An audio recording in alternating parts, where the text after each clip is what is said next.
Hermanos, buenos días en el nombre del Señor. ¿Cómo estamos el día de hoy? Espero que bien.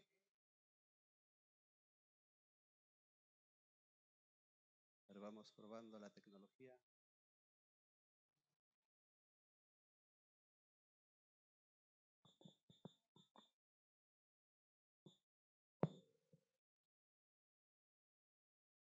Qué bueno verlos nuevamente después de una semana.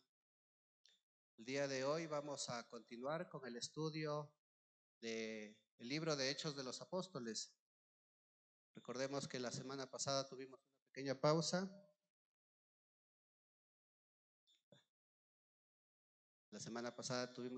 pausa. Pero hoy estamos continuando. Nos vamos a ubicar en Hechos de los Apóstoles, capítulo 8, versículos del 4 al 25. No lo vamos a leer todo, lo vamos a ir siguiendo conforme vayamos avanzando. Pero antes vamos a orar. Amado Padre Celestial, te damos muchísimas gracias en esta mañana por tu bondad, por tu misericordia, porque nos escogiste y nos salvaste, porque estábamos perdidos y nos buscaste, Señor. Te agradecemos, Padre, por tu palabra también, y oro que tu Espíritu, el mismo Espíritu que viene obrando desde el inicio del mundo, que mueva en nosotros, que nos guíe para nosotros poder entender, y a mí que me use, Señor, para explicar tu palabra. Te lo pido en nombre de tu Hijo amado, mi Señor Jesús. Amén. Bien, hermanos, ya estamos en Hechos 8, capítulo del 4 al 25. Pero antes les voy a leer la parábola tan conocida de la oveja perdida. Todos, la mayoría, conocemos esta parábola. Habla sobre una oveja perdida y nos dice en Lucas 15 del 3 al 7 que Jesús estaba predicando y todo el capítulo 15 habla de las parábolas, de 3 parábolas en donde algo se había perdido: una oveja, una moneda y un hijo se había perdido. Y coincide siempre en que al final, cuando encuentra a la oveja, le dice a todos: alégrense conmigo, porque mi oveja estaba perdida. Igual con la moneda, la mujer les dice a sus amigas que se alegren porque había perdido una moneda y las había encontrado. Igual el hijo pródigo, el padre se alegra cuando encuentra a su hijo, cuando su hijo regresa. Entonces, el tema de hoy día lo he titulado: el Evangelio busca a los perdidos. El Evangelio busca a los perdidos.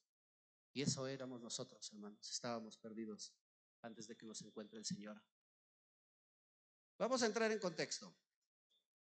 En Hechos, capítulo 7, se nos narra cuando Esteban es apedreado. En el capítulo 8, ya a inicios, habla sobre Pablo. Nos dice que ya la persecución empieza a intensificarse. Ya asesinaron a Esteban.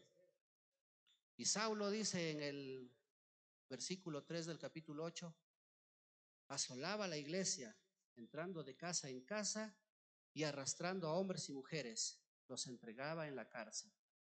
Pablo, sin saberlo, ya estaba sirviendo a Dios. Ya estaba sirviendo a Dios, porque dice que asolaba la iglesia. En Juan 16, de 2 al 3, nuestro mismo Señor Jesús dice: os expulsarán de las sinagogas, y aún llega una hora cuando cualquiera que os elimine, que los mate, piense que ofrece un servicio a Dios. Y harán estas cosas porque no conocieron al Padre ni a mí. Y eso hacía Pablo. Ella estaba sirviendo sin saberlo. En Lucas 24, 47 nos dice que nuestro Señor Jesús mismo nos dice, ya al final del Evangelio de Lucas, que el Evangelio empezará desde Jerusalén y además Al principio del libro de Hechos también nos dice en Hechos 1:8 que recibiréis poder cuando venga el Espíritu sobre vosotros y me seréis testigos en Jerusalén, ya estaban en Jerusalén, en toda Judea, ya estaban en la parte de Judea, y en Samaria. Y el día de hoy vamos a ver cómo nos narra cómo entran a Samaria. Y hasta lo último de la tierra también nos dice. Hasta antes de la persecución, hasta antes de que esta persecución empiece, los discípulos, los apóstoles estaban quizá un poco cómodos en Jerusalén. Empieza la persecución y empiezan a ser esparcidos. El evangelio llega a Samaria. En el versículo 4 encontramos una palabra que dice esparcidos, que significa diáspora. Diáspora es dispersar, sembrar en lugares separados o dispersos. Iban por todas partes, dice, anunciando el evangelio. Ahora, tengamos en cuenta algo. Ellos iban con sus niños en brazos, tenían sus hijos pequeños, muchos, con sus esposas, sus padres, ancianos. Ellos fueron perseguidos y salieron sin llevar nada. Salieron con lo que tenían tal vez. Pero hay algo interesante que nos dice que ellos no eran refugiados, no se comportaban como refugiados. Ellos se comportaban como misioneros, porque a donde estaban yendo iban predicando la palabra de Dios.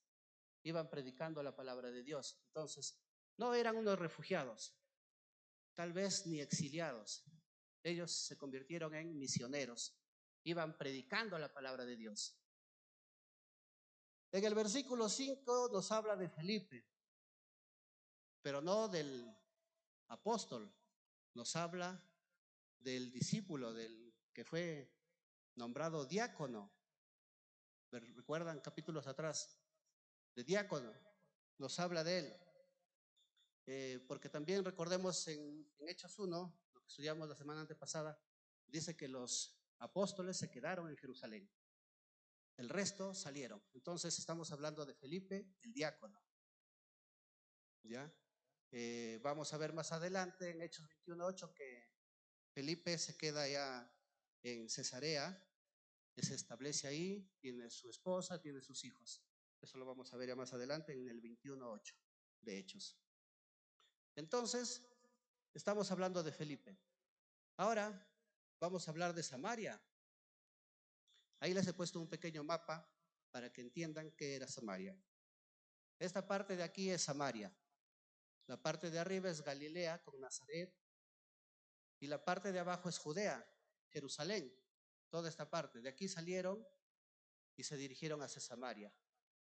¿Por qué les he puesto el mapa? Para que entiendan. Samaria era un pueblo que siempre tenía dificultades y enfrentamientos con el pueblo judío. Ellos estaban constantemente peleando. Es más, cuando querían viajar del sur al norte, muchas veces los judíos rodeaban y se iban por acá. Cruzaban el río Jordán y entraban a Galilea. O iban por mar, cruzaban este territorio y entraban a Galilea. No les gustaba entrar al pueblo de Samaria porque era un pueblo contaminado. Y las pocas veces que lo hacían, tenían problemas. ¿Recuerdan cuando Jesús estaba en la parte de aquí de Nazaret y quería dirigirse ya a Jerusalén? Manda a que preparen un lugar donde se iba a quedar y los aldeanos los expulsan a los discípulos y luego Juan se enoja. Entonces, eso pasaba. Las luchas, las peleas eran de ambos bandos, eran de ambos lados. Entonces, ¿por qué nació toda esta disputa? ¿Por qué había siempre esta enemistad. Todo empieza cuando en el año 930, esta historia la vamos a encontrar en Primera de Reyes 12, en el año 930 se divide el pueblo de Israel. Las dos tribus, la de Judá y de Benjamín, se quedan aquí en el sur, y las otras 12 se quedan de Samaria para arriba. Ahí empieza todo. ¿Y por qué empezó? Porque el hijo de Salomón, Roboam, asume el poder, pero como el pueblo estaba oprimido, se van y le piden algo que haga al rey Roboam, pero el rey Roboam, como era joven, no hace caso de los consejos de los ancianos, sino más bien pide consejo a sus amigos jóvenes, igual que él, y el pueblo se rebela. Y al mando de Jeroboam forman otro reino, el reino del norte. Desde ahí empezaron a separarse. Jeroboam hace cosas indebidas, hace altares a dioses paganos, y desde ahí también empieza ya la división. En el año 722 a.C., el reino del norte es conquistado por Asiria. Entonces, obviamente los asirios en esta zona ponen gente de otros lugares, gente de otros pueblos.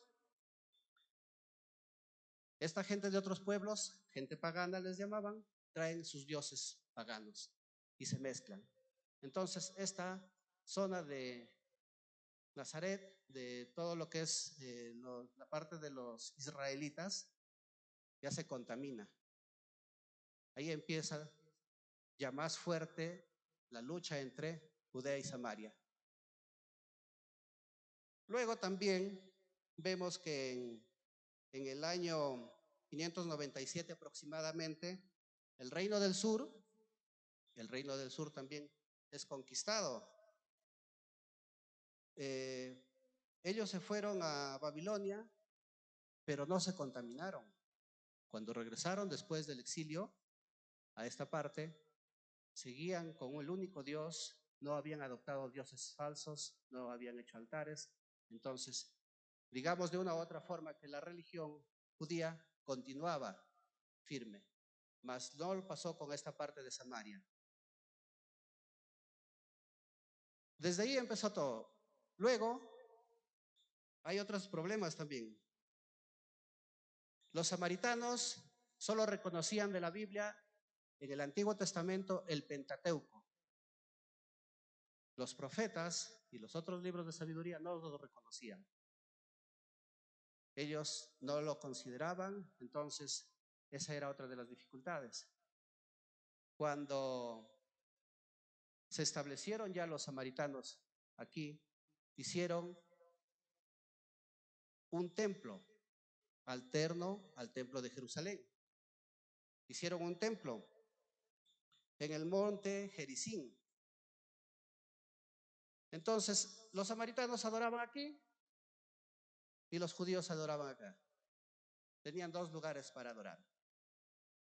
La otra dificultad es que más o menos en el año 129 a.C., un sumo sacerdote Hircano destruyó este templo que estaba aquí. Lo destruyó. Se intensificaron las peleas, hubo más rivalidad. Tal es así que en el tiempo de Jesús, recordemos, en el tiempo de Jesús, cuando Jesús fue a Samaria, visitó a una mujer en el pozo, dice claramente que los judíos no se podían juntar con los samaritanos. No se podían juntar. Esa era la lucha. Esa era la división. Samaria se había perdido. Samaria estaba desviada. Ellos se habían alejado del Señor. Eran ovejas perdidas. Bien, hermanos. El Evangelio llega a Samaria. Los versículos del 4 al 8 vamos a encontrar cómo el Evangelio llega a Samaria. Nos dice en el versículo 6. Y la gente unánime escuchaba atentamente las cosas que decía Felipe, oyendo y viendo las señales que hacía, porque de muchos que tenían espíritus inmundos salían estos dando grandes voces, y muchos paralíticos y cojos eran sanados. Así que había gran gozo en aquella ciudad. Había gran gozo en aquella ciudad, nos dice.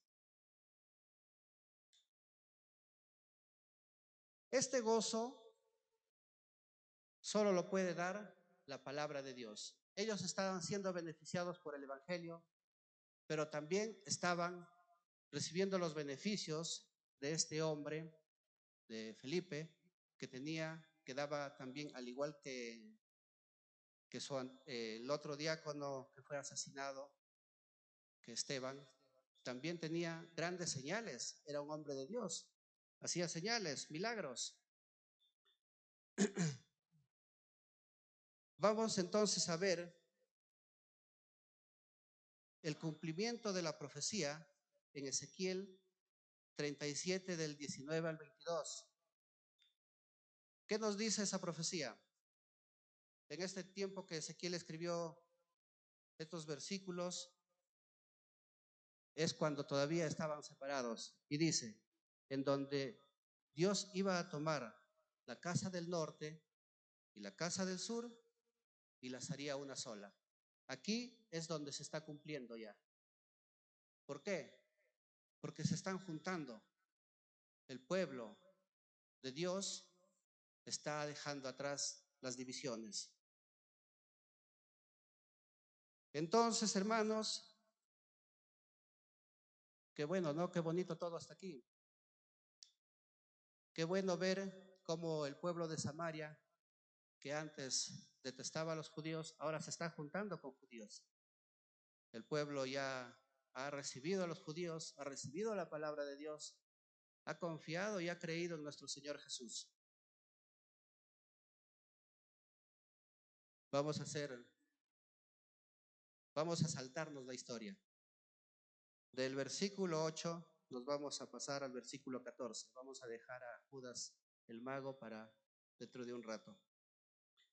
En el versículo 14 nos dice: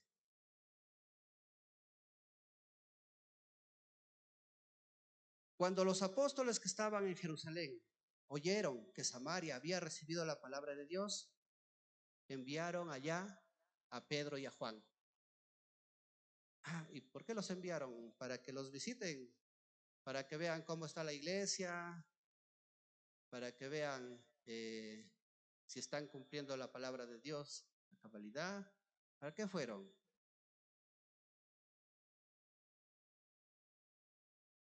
Dice, los cuales, habiendo venido, oraron por ellos para que recibieran el Espíritu Santo, porque aún no había descendido sobre ninguno de ellos, sino que solamente habían sido bautizados en el nombre de Jesús. Entonces les imponían las manos y recibían el Espíritu Santo. Estamos hablando de un bautismo del Espíritu Santo. Todos nosotros, o la mayoría aquí, nos hemos bautizado. ¿En qué momento hemos recibido el Espíritu Santo? No levanten la mano, pero ¿quién no ha recibido el Espíritu Santo? Todos lo hemos recibido. ¿Y qué pasó aquí en Samaria? ¿Por qué este pueblo no recibió el Espíritu Santo? ¿Qué es lo que pasó? Está claro lo que nos dice aquí, que cuando recién vinieron Pedro y Juan al pueblo de Samaria, recién les impusieron las manos y ahí, en ese momento, recibieron el Espíritu Santo. Ahora vamos a hablar de Juan. Recordemos en Lucas 9:54, lo que les mencionaba hace un momento, Juan con su hermano le piden a Jesús que si podían orar para que caiga, para que se extermine el pueblo que no los había recibido. Juan, al igual que los otros judíos, también tenía dificultades con el pueblo de Samaria. Y a este Juan, al mismo Juan, lo envían para que imponga las manos sobre los samaritanos y les entregue el Espíritu Santo. Vemos el cambio en el corazón de Juan. Juan ya no más estaba en disputa con Samaria. Él ya estaba considerando a Samaria, a los samaritanos como sus hermanos. La palabra de Dios cambió su vida. El Espíritu Santo obró en su vida. Se acabaron las disputas con él. Y ahí es que Juan y Pedro van, imponen las manos a los samaritanos y reciben el Espíritu Santo. Quiero hacer un alto acá y más o menos para esclarecer por qué no recibieron el Espíritu Santo los samaritanos. Está muy claro. En Marcos 1:8, Juan el Bautista dice que cuando Jesús venga, Él los bautizará en Espíritu Santo. Bien. En Efesios 1:13 dice, en Él, en Jesús, fuisteis sellados con el Espíritu Santo de la promesa. En 1 Corintios 12:13 nos dice que a todos, o sea, a todos nosotros, se nos dio a beber un mismo espíritu. Y en Hechos 2:38, Pedro nos explica que tenemos que hacer para recibir el Espíritu Santo. Tenemos que arrepentirnos y tenemos que bautizarnos. Y ahí recibimos el Espíritu Santo. ¿Y qué pasó con Samaria? ¿No cumplieron alguno de estos requisitos? Sí, sí lo cumplieron. Pero había otra cosa. Los samaritanos estaban acostumbrados a vivir dependientes de Israel. Ellos, como vieron en el mapa, estaban separados. En el pueblo de Jerusalén se encontraban los apóstoles. El pueblo de Jerusalén era la capital de la religión judía. Y es por ello que los apóstoles tenían que ir y confirmar a los samaritanos en la fe, para que de una u otra forma creen una unión entre los dos pueblos.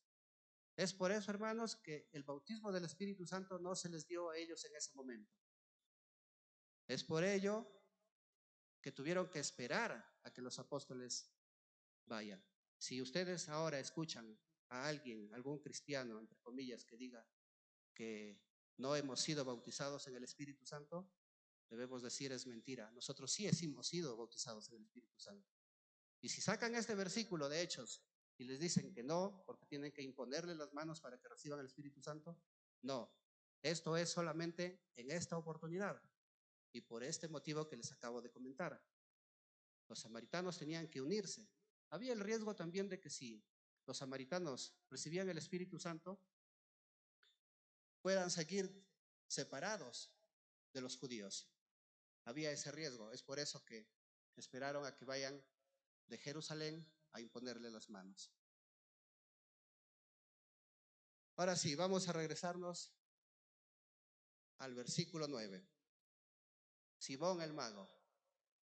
Continúa la historia. Simón el mago nos dice en el versículo 9, había un hombre llamado Simón que antes ejercía la magia en aquella ciudad y había engañado a gente de Samaria diciendo, haciéndose pasar por algún grande. A este oían atentamente todos, desde el más pequeño hasta el más grande, diciendo, este es el gran poder de Dios. Y le estaban atentos, porque con sus artes mágicas les había engañado mucho tiempo. Estamos hablando de un hombre que practicaba el ocultismo. Era un mago. Supuestamente él tenía poderes. Y lo peor de todo es que él decía que venían de parte de Dios. De tal manera que le tenían gran afecto, consideración y respeto. Y dice, desde los más pequeños hasta los más grandes le prestaban atención. Qué envidia, ¿no? Que desde los más pequeños hasta los más grandes, ya quisiéramos nosotros, sobre todo los maestros de la escuela dominical. Simón el mago era un hombre embustero. era un hombre mentiroso. Él engañó a ese pueblo de Samaria. Engañó al pueblo de Samaria y los tenía engañados. Dice más, pero cuando creyeron a Felipe, que anunciaba el evangelio del reino de Dios y el nombre de Jesucristo, se bautizaban hombres y mujeres. También creyó Simón mismo, y habiéndose bautizado estaba siempre con Felipe. Y viendo las señales y grandes milagros que hacían, estaba atónito.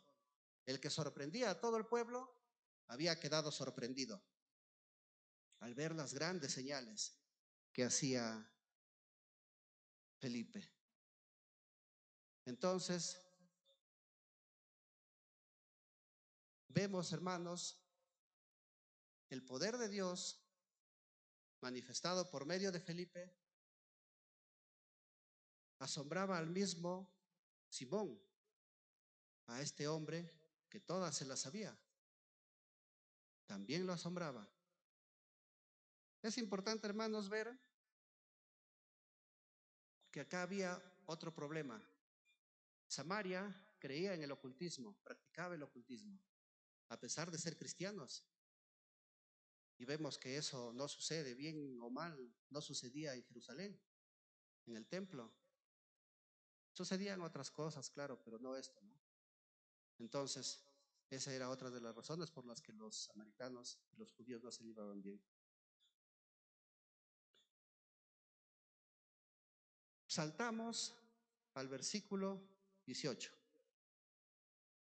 Cuando vio Simón que por la imposición de las manos los apóstoles se da, por la imposición de las manos de los apóstoles se daba el Espíritu Santo, les ofreció dinero diciendo, dadme también este poder para que cualquiera a quien yo impusiere las manos reciba el Espíritu Santo. Simón pretendió comprar el poder de Dios, pretendió comprar el poder del Espíritu Santo. Simón había quedado extasiado. Simón dice aquí claramente, estaba atónito. Simón estaba atónito. Él había visto estas grandes señales y milagros. Y esto es lo que a Simón lo lleva a querer comprar el poder del Espíritu Santo. Imagínense qué diría Felipe o qué habría dicho Felipe en ese momento. Recuerden que andaba al lado de Felipe Simón. Cuando llegó Pedro, quiso comprar el poder del Espíritu Santo. Quizás se desanimó Felipe, quizá dijo, ¿por qué no me di cuenta del corazón de este hombre? No lo sabemos, no lo dice la palabra de Dios. Pero Simón estaba tan maravillado con estas señales que quiso comprarlas. Él, su pecado, su error, fue no darse cuenta de quién era el verdadero responsable de estos milagros. No se fijó en la persona de nuestro Señor. Él solo se fijaba en las señales, en los milagros, pero no puso los ojos en nuestro Señor Jesús. Él estaba completamente desviado. Su corazón estaba desviado. Simón quería seguir siendo importante, quería seguir siendo notable, que todos lo admiren, que lo alaben. Por eso quiso comprar el poder de Dios. Y pensó que su dinero era suficiente para comprar el poder de Dios. Y Pedro lo reprochó, le recriminó. Pedro le puso en su sitio.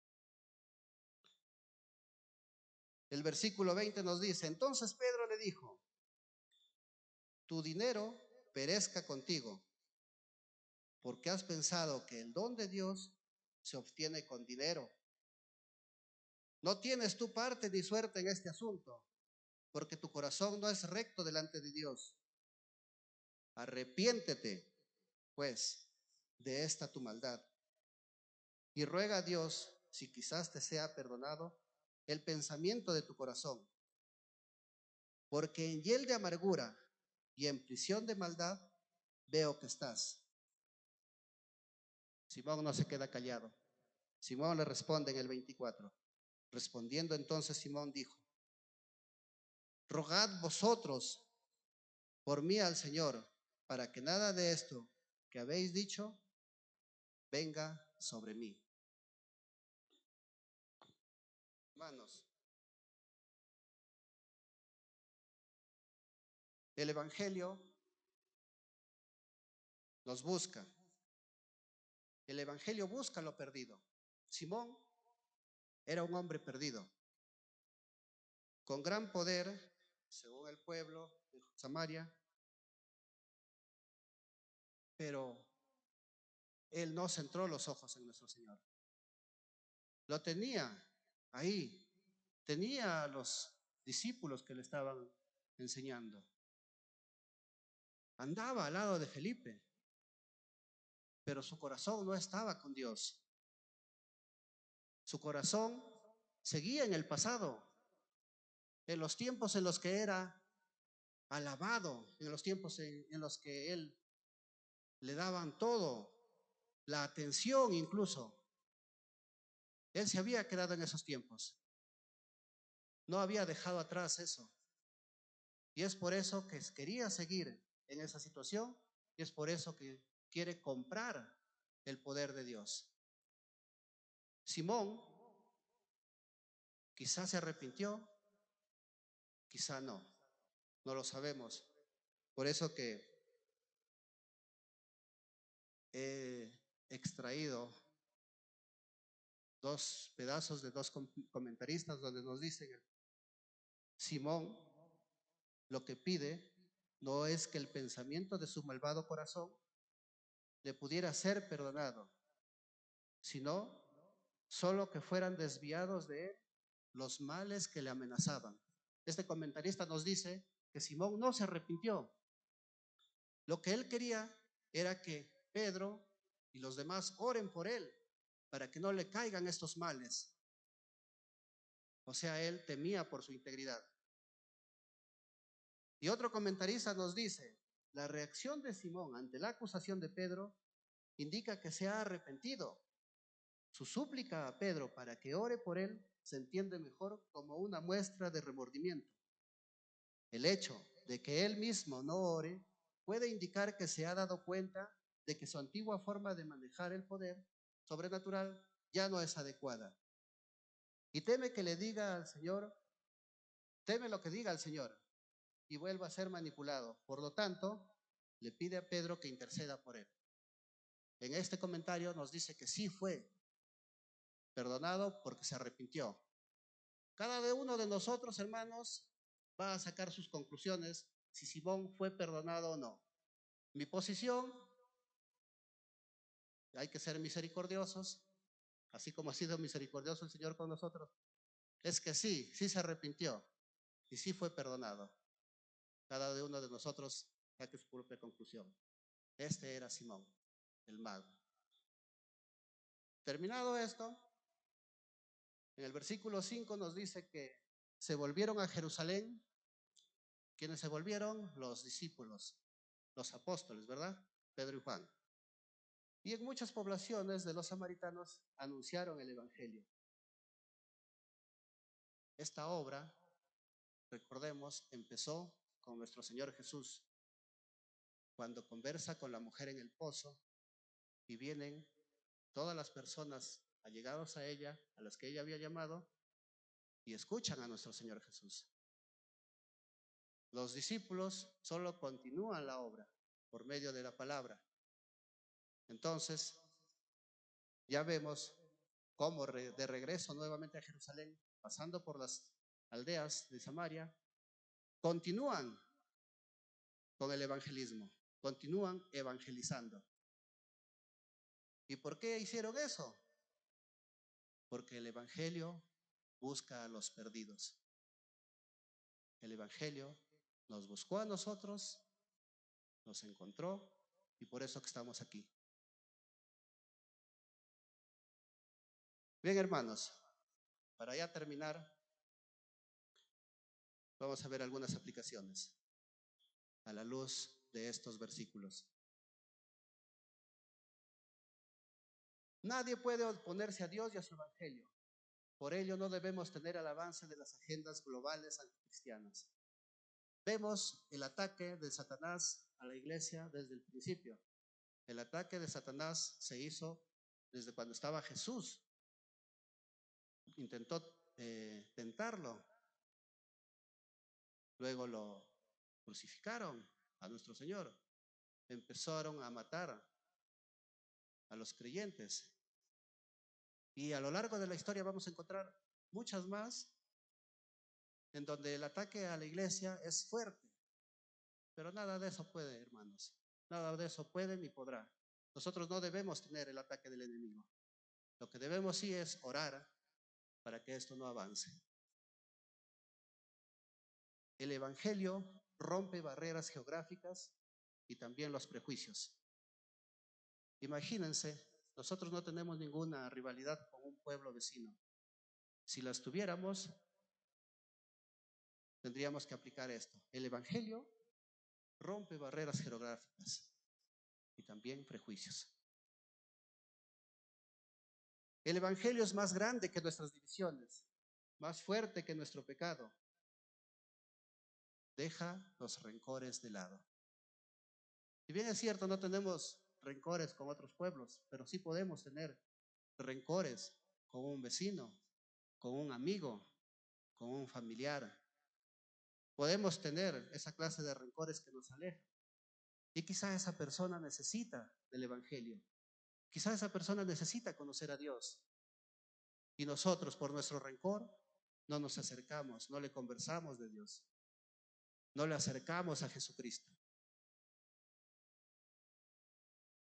Los cristianos no tenemos nacionalidad ni raza. Todos somos iguales ante los ojos de Dios. Somos ciudadanos del cielo, ¿verdad, hermano Osmar? No tenemos nacionalidad ni raza. Muchas personas se sienten atraídas por el evangelio por las razones equivocadas, por sus beneficios. Tal vez quieren y se acercan a Dios o a la iglesia por sanidad, prosperidad, por un mejor matrimonio, porque sus hijos los obedezcan. Se emocionan con la comunión, con la música, etcétera, pero no se entregan a Dios, así como le pasó a Simón el Mago.